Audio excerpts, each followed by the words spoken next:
The other night, I was watching a friend, we can just call her Sarah, at this crowded dinner party. And she was, as she always is, sort of the anchor of the entire room. She's the one refilling everyone's wine. She's remembering exactly which guest has a gluten allergy, listening with these incredibly intense, empathetic eyes to a story I know she'd heard at least 3 times before. To anyone just watching, Sarah was, the gold standard of a good person. She just looked radiant, like she was being fueled by her own generosity. But then something really small happened. Someone accidentally knocked over a glass of red wine, and it just soaked right into the sleeve. I was apologizing over and over. And without a single second's hesitation, Sarah's face broke into this practiced, gentle smile. She said, "Oh, please, don't worry about it at all. I didn't even like this shirt that much. Honestly, I was looking for an excuse to get rid of it." She then spent the next 10 minutes comforting the person who had spilled the wine, making them feel better about ruining our clothes. It was, a masterclass in kindness. But I was watching her from across the table, and I saw something she didn't think anyone would see. For just a split second after the guest finally turned away, her smile didn't just fade, it collapsed. Her shoulders just slumped, and her eyes went completely vacant, like someone had just pulled the plug on a machine. It wasn't about the wine or the shirt. It was a sheer exhausting weight of having to be fine all the time for everyone else's comfort. And in that moment, it was just so clear. Sarah wasn't being virtuous. She was disappearing. We're taught that kindness is this, unambiguous virtue, a moral high ground that only brings peace. But for so many people, kindness isn't a choice. It's a cage. It's a silent daily self-erasure where every single yes to someone else is a deep no to their own survival. We think we're seeing a saint, but if you look closer, you might actually be witnessing the hidden corrosive ways that being kind is slowly destroying the person underneath. That observation, that idea that kindness can be a form of self-erasure, it's just so powerful. I think it resonates so deeply with so many of us. So our mission today in this deep dive is to move past that superficial praise for being nice and really understand the forces at play. We want to get into the psychological, the biological, and even the evolutionary drivers that can turn what looked like helpful behavior into a truly destructive pattern of self-harm. And it's so important to bring a rigorous scientific lens to this because we need to stop the cycle of self-blame that people like Sarah experience every single day. So today, we're going to establish 3 core frameworks to help you understand this. First, we'll talk about pathological altruism, or PA, which is where good intentions predictably lead to harm.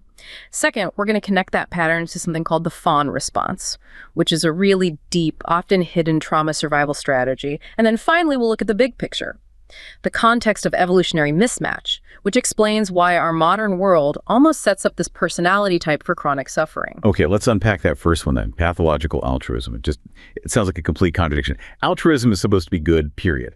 It is. It's a challenging term for that very reason, but the definition is the cornerstone for everything we're going to discuss. So PA is behavior where your subjective motivation, your intention, is genuinely to promote the welfare of others. You really believe you're helping? You 100% believe it. But the act itself results in reasonably foreseeable negative consequences.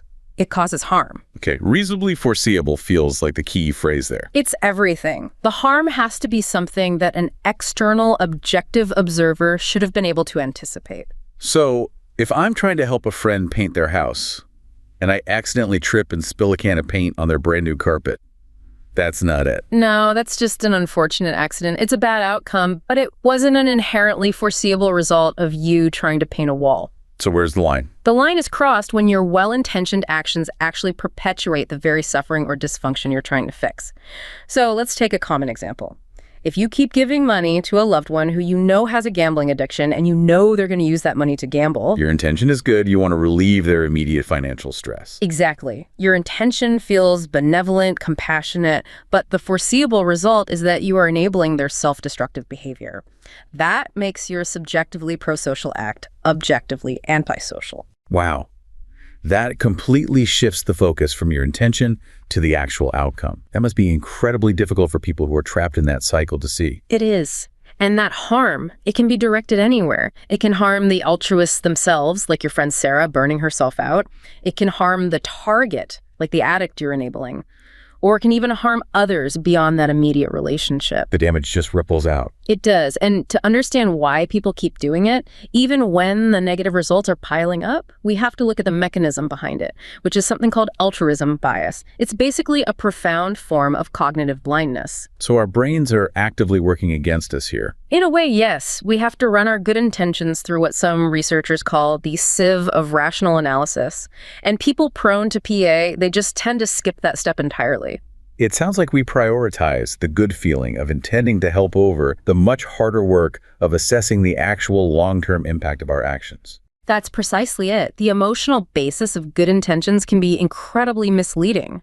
When we set out to help someone, our deep desire to be seen as good or helpful or just liked, that combines with the emotional rush you get from self-sacrifice. And that creates a blind spot. A powerful cognitive bias, yes. We start seeking out any little piece of information that confirms our actions are working, and we actively ignore or rationalize away any evidence that we're causing harm. It's classic confirmation bias, but it's tailored specifically for altruism. So you brought up the helicopter parent. If they keep intervening in their child's schoolwork and the child starts showing signs of anxiety or, a total lack of initiative. The parent doesn't see their own role in it. Right. The parent might rationalize it by saying, well, my child is anxious because school is just so hard these days, not because of what I'm doing. My help is the only thing keeping them from failing. They filter all incoming data through the lens of their own desired hero narrative. It's a perfect example of that cognitive blindness. The core issue is an inability to process the full range of information you need to make a prudent decision. And it sounds like even really smart people can fall into this. Oh, especially them. Highly intelligent, altruistic people can be incredibly vulnerable because they don't use their intelligence to analyze the outcome objectively. They use it to build more and more complex, sophisticated arguments to support their original, emotionally driven belief that their harmful actions are actually correct and necessary. And this is where we see it showing up in so many different relationships. It's not just one personality type. It can be anyone from a hyper-empath to, surprisingly, a narcissist. The interpersonal examples are where this really hits home for people. Think about the classic dynamic of codependency and enabling. We've all heard about the codependent spouse who just refuses to live with an abusive partner. Right. And their stated internal motivation is always very complex. Maybe they think they're the only person who truly understands their partner, or they see themselves as a martyr, the only one holding the family together. But the foreseeable result is just severe self-harm, both physical and psychological. And it allows the partner's abusive behavior to continue indefinitely. Any outside observer can see that. The foresight is the key. Or take the person we mentioned earlier, the one who gets more painkillers for a sibling who's going through a terrible withdrawal. They're driven by this overwhelming, genuine compassion. They just want to stop the immediate suffering. And you can't fault them for that impulse. But that momentary relief is an act of pathological altruism because it actively sabotages any chance at long-term sobriety. The intent is care. The outcome is just extending a cycle of harm and destruction. Which brings us back to helicopter parenting. It's so socially acceptable right now, even encouraged. The intention feels so pure. Protect your child from pain and failure. But the effect is psychological suffocation.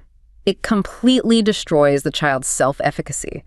When that parent is constantly intervening, threatening to sue a teacher over a bad grade, demanding special treatment, or even just doing the child's homework, they're sending a message. A very clear one. The message is, I do not believe you are competent enough to handle this challenge on your own. And that protection just causes lasting damage.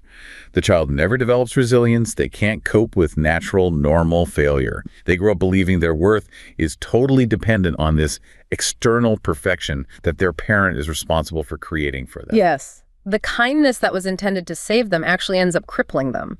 And it proves a really hard truth, that sometimes truly altruistic actions can look cruel in the short term. Like letting your child fail a test. Or forcing an addict to face the reality of withdrawal. It requires confronting immediate discomfort for the sake of long-term health. And that ability to tolerate short-term relational discomfort, the ability to just say no, that's exactly what the pathologically altruistic person lacks. Because their kindness isn't really about kindness. It's often just a cloak for their own anxiety, an intense fear of confrontation, or a fear of losing relational stability. This raises a structural concern for me. If this personal compulsion to help at all costs causes so much damage on a small scale, what happens when this same cognitive blindness scales up? When we try to help on a massive, even global level? It scales up exponentially.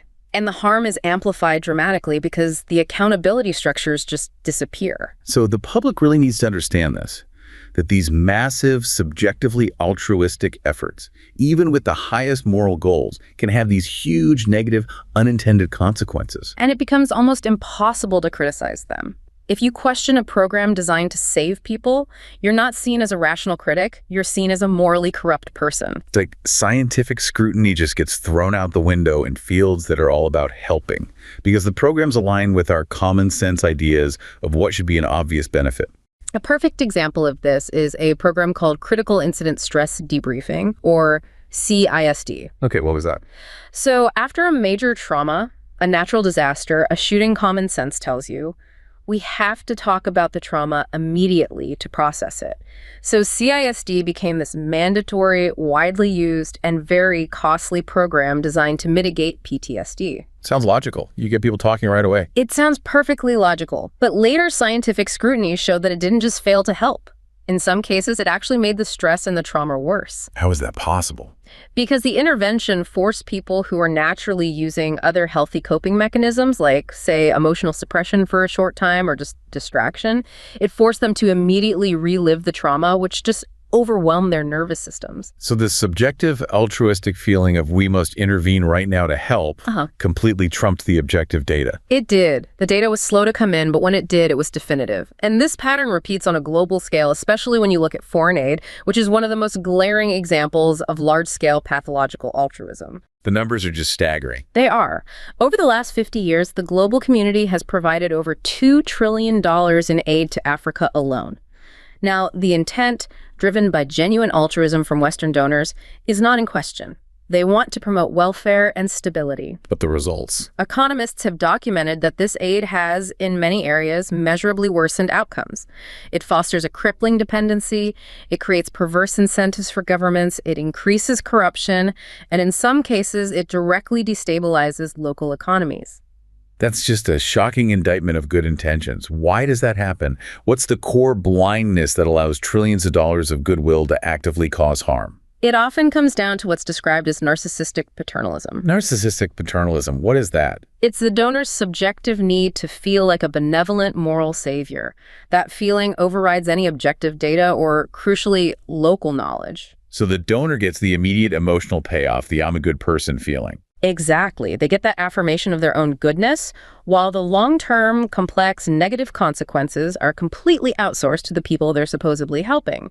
They operate from a place of, we know what's best for them, without ever having the local context or facing any accountability when their well-meaning intervention fails catastrophically. And because these huge philanthropic or government programs are framed as being beyond reproach, any rational criticism of the methods just gets silenced. It does. When that moral framework overrides the discipline of science and accountability, you get pathological altruism on a geopolitical scale. It forces us to demand effectiveness alongside morality. Our good intentions, whether we're giving a sibling painkillers or sending aid across an ocean, they have to be run through that sieve of rational analysis. And sometimes the most helpful long-term action is counterintuitive. It often requires us to tolerate the immediate discomfort of saying no, or even withdrawing our support. Okay, so we have this framework for the destructive outcome, pathological altruism. Exactly. So now we need to zoom in on the specific psychological mechanism that makes this compulsion so rigid, so involuntary, and so self-destructive.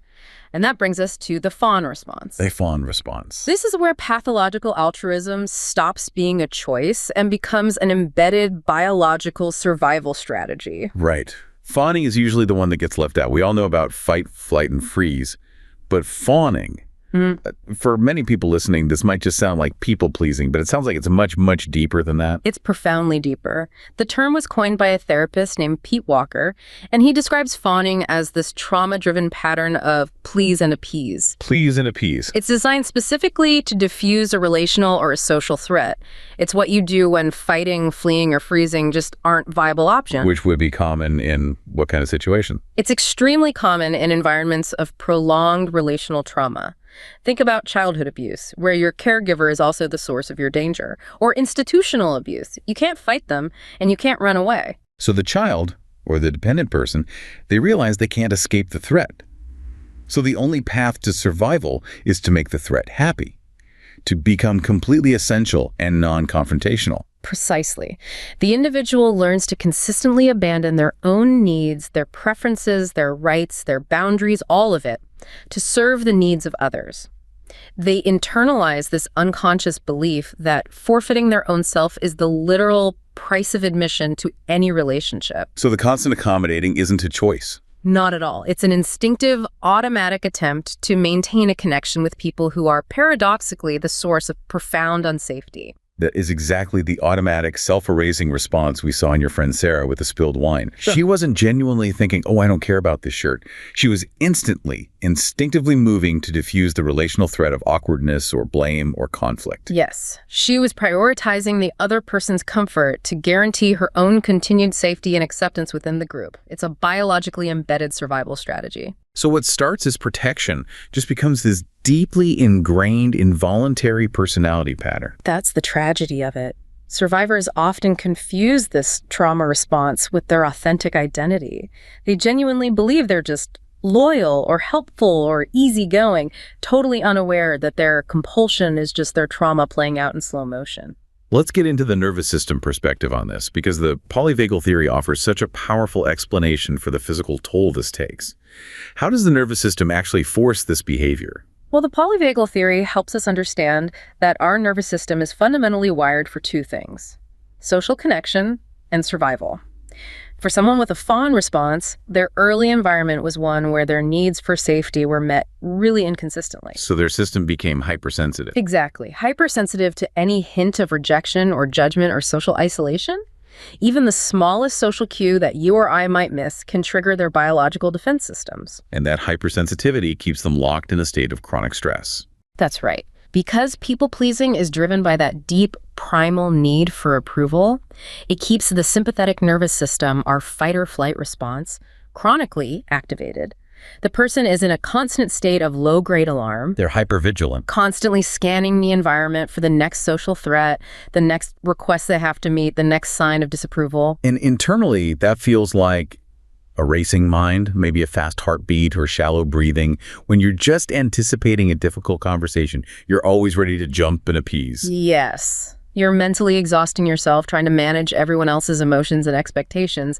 And that high-stress state is just profoundly unsustainable, which is where the second, more subtle physical toll comes in: burnout. So what happens when the system just can't sustain that constant high alert? The system eventually gives up. It shifts into the dorsal vagal pathway. Which is what state? That's the hyperaroused or immobilization state. It's a physiological shutdown. For you, as the listener, this doesn't feel like anxiety anymore. It feels like chronic exhaustion, emotional numbness, brain fog, and just severe depletion.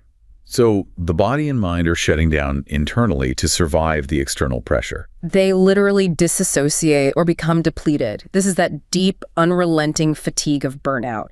And it can contribute to a whole host of physical health issues: chronic pain, digestive problems, because the body has been suppressing its own needs and feelings for years, sometimes decades. So the constant emotional suppression, the not being able to express anger or assert your own needs, that actually has a direct, long-term physiological impact on your endocrine system. A huge impact. Your body is always holding its breath, just waiting for the threat to pass. But the threat has become the entire social environment itself. The whole cycle is just so corrosive. Yeah. The symptoms are deep-seated anxiety, depression, a lot of chronic resentment, and repressed anger that slowly poisons your internal resources. But the most significant issue, as you mentioned earlier with Sarah, is profound identity erosion. How do you even begin to find your own needs again if your entire life has been built on a foundation of immediately appeasing everyone else? The self just disappears. The self becomes nothing more than a reflection of external needs. These individuals have immense difficulty just identifying their own needs or setting the most basic boundaries. They might not even know what they truly want to eat for dinner or what movie they want to watch. They spend all their time mirroring others. And here's the trap, right? Fawning is highly rewarded in our society. It's so rewarded. We love people who are nice and easy to work with and loyal. So the environment gives positive feedback for the trauma response. The world is basically saying, keep doing what you're doing, you're a saint, even as the person's internal self is just crumbling to dust. And this is the critical distinction we have to make.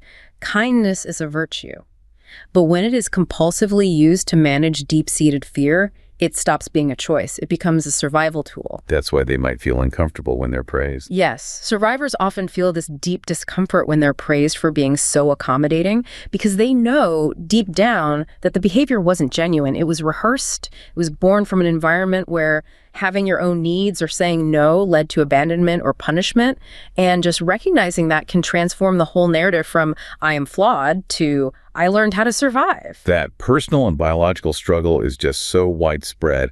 And now we need to broaden our view and put this whole psychological pattern into a much larger context. Evolutionary mismatch. Yes, evolutionary mismatch is such a powerful framework for this. It explains how a trait that was once incredibly adaptive, something that literally ensured our survival, can become actively destructive because our environment changed way too quickly for our psychology to keep up. So our brains evolved for what's called an immediate return environment. Right. Think about our ancestral past. If you didn't cooperate with the tribe, you were immediately kicked out. And then you starved, or you were eaten by a predator. The feedback was swift and severe. Immediate return means quick, direct feedback loops. Exactly. If you successfully hunted, you ate right away. If you failed to notice a threat, you died right away. Tribal life was characterized by these small, tight-knit, pretty egalitarian groups.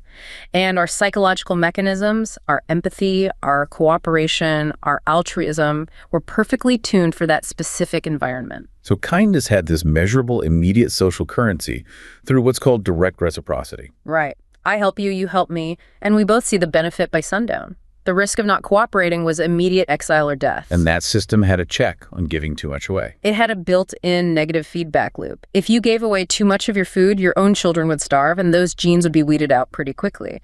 But now we live in a completely different world, a delayed reaction environment. We interact with hundreds of strangers every day in these complex hierarchies, with long-term goals like mortgages or performance reviews that are months away. So our evolved psychological mechanisms, which were perfect for short-term tribal survival, are now constantly misfiring.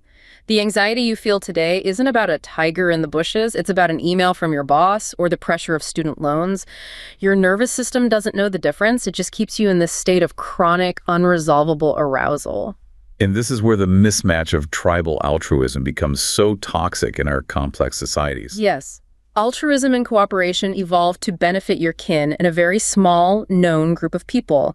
In modern, large-scale hierarchical societies, those mechanisms just break down. Because the kin-based feedback loops are lost. Completely lost. We're constantly interacting with strangers, yet our bodies are applying the same ingrained biological urge to appease the social group, the very urge that underpins the Fawn Response and pathological altruism. The modern workplace is probably the perfect and sometimes exploited example of this mismatch in action. It is.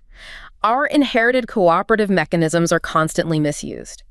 In ancestral times, if your tribal leader was incompetent, the tribe would just move on or depose them, and equilibrium would be restored. But you can't really do that in a modern corporate hierarchy.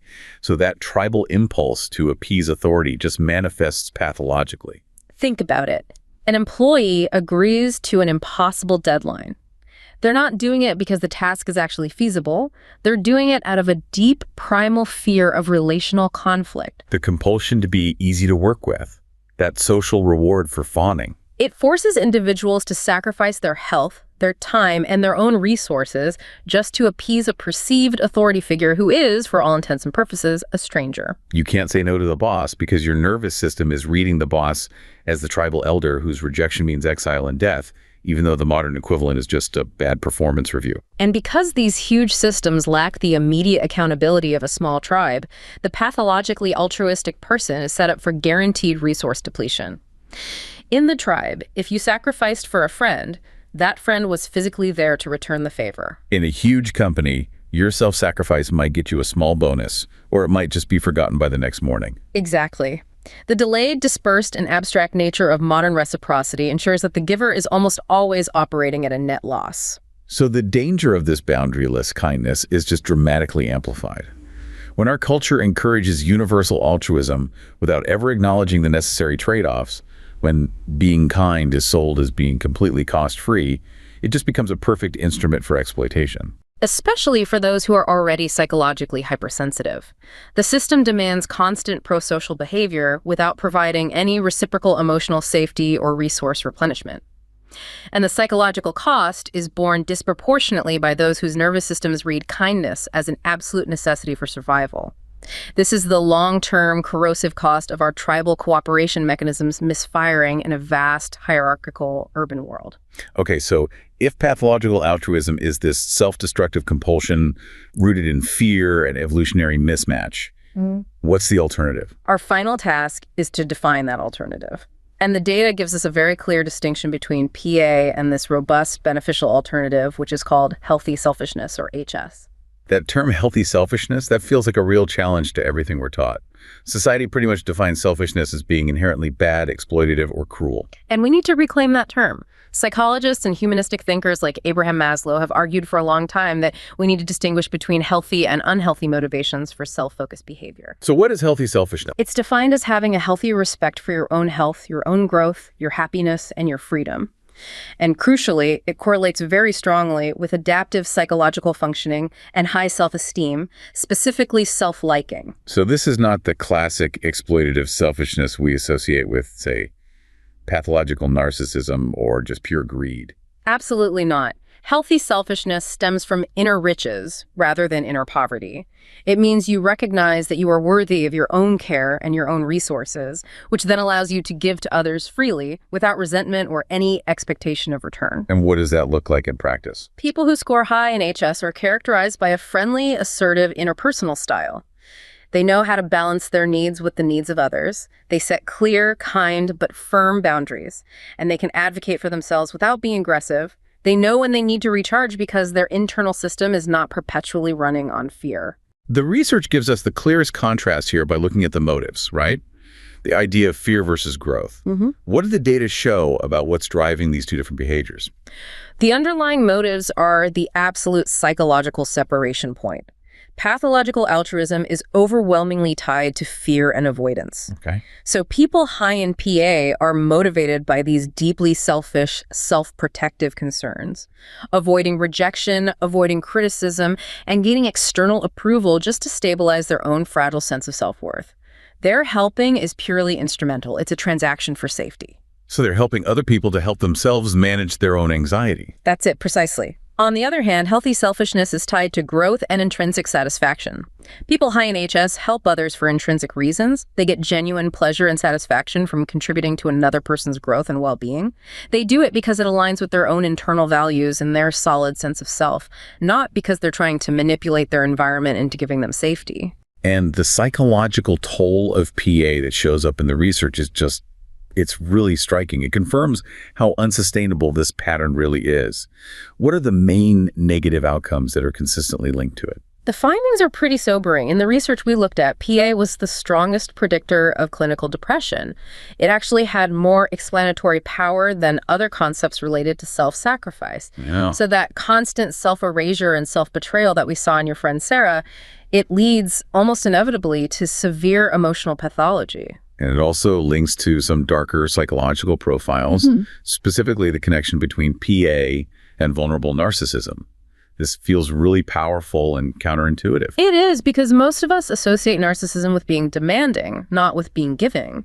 But vulnerable narcissists are the quiet, highly sensitive ones. They suffer from intense shame, and they're constantly seeking admiration, but they mask it through self-effacement. So PA is highly correlated with a behavior that's called self-sacrificing self-enhancement. Can you walk us through what that actually means? How does sacrificing yourself become a form of narcissistic enhancement? They're trying to gain control and admiration through their self-sacrifice. They create relational debt. Internally, the monologue is something like, look at this impossible thing I did for you. Now you owe me emotional loyalty and you owe me praise. So they become dependent on that external validation. Yeah. And the pity they get from their self-inflicted martyrdom. Yes, and if they don't receive that validation, that's when the intense shame kicks in, which leads directly to the depression we just talked about. They're helping not out of care, but as a strategic attempt to manage their own profound inner fear. Fear of rejection, fear of losing emotional control, fear of being seen as not good enough. So the help was never really about the other person at all. It was always about managing their own internal system. And that constant emotional labor means the caregiver just suffers from chronic stress, guilt, and severe burnout. It confirms that PA is a deeply, deeply unsustainable form of care. It depletes the individual to the point of complete collapse. But then we look at the other side, and we see the positive paradox of healthy selfishness. If putting yourself first sounds like it should lead to isolation, why does the research show it actually correlates with greater pro-social behavior? Because it operates from a place of sustainable resources. Healthy selfishness correlates with really positive traits, like a genuine faith in humanity and true humility. When you're operating from a place of inner riches, when your own cup is full, you can give freely without needing anything in return. You give because you choose to, not because you're terrified of the consequences of saying no. So the key characteristic of this healthy approach is that the goals are good for the self and others. They don't require you to sacrifice your own well-being. Any goal that requires sacrificing your well-being for someone else is being driven by what's called the ego system, that deep need for validation or impression management. And that's just not sustainable. True, authentic help comes from a place of internal security and freedom. If you are whole, your kindness is a genuine gift. If you are depleted, your kindness is a frantic negotiation for survival. This deep dive has really given us the language to understand that profound difference. The key distinction seems to be recognizing the compulsion. The difference between being kind as a choice that's aligned with your values, which is healthy selfishness, versus being kind out of a trauma-driven necessity to avoid disapproval or danger, which is pathological altruism or fawning. Exactly. True kindness, as we've learned, is grounded in authenticity, not in appeasement. It's characterized by a strong sense of internal well-being and clear boundaries. And reclaiming your ability to say no or to prioritize your own self-care, that's not selfishness in the detrimental sense. It's a necessary, adaptive mechanism for survival and for providing sustained, genuine help to others. We have to stop demanding that our self-sacrificing individuals be saints and start insisting they become whole. In this age of just information overload and these huge, complex social systems, it seems the only way to ensure our attempts to help are genuinely constructive both on an individual and a societal level is by acknowledging the potential harm in our own good intentions and cultivating the discipline of healthy self-regard first.